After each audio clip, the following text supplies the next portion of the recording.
台北市长蒋万安昨宣布和辉达正式签约，权利金122亿，设定50档上济延长20档的地上权。在辉达的台湾总部确定会设伫咧北树科 T17、T10的基地，按算6月要动工，预估会当创造超过1万的工作机会。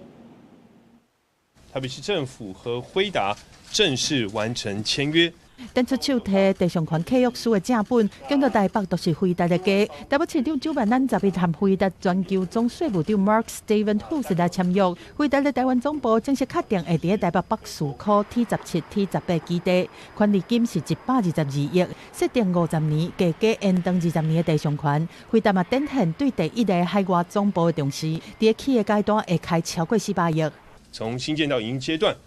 会 有超过1万个工作机会，台北就是辉达的家，所以再一次证明，台北我们有相关的实力，同时也一定在未来成为 AI 科技产业发展最强的一颗心脏。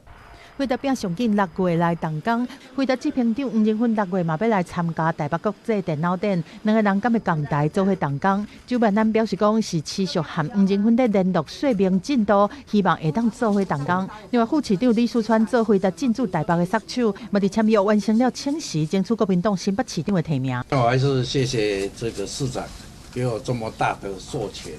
让这个本身的 这个投资案能够在北市科配合辉达总部的进驻，伫交通运输的配套，台北市政府想要推出北树科无人驾驶的公车，但有可能要到2029年才有法度来运行。交通部表示是面对法规的限制和基础设施还未完善，包括这个自驾车可能需要这些路侧的感应设施吼，那还有一些通讯的设备，这些资讯都还没有普及化吼，所以这个部分也会影响自驾巴士它在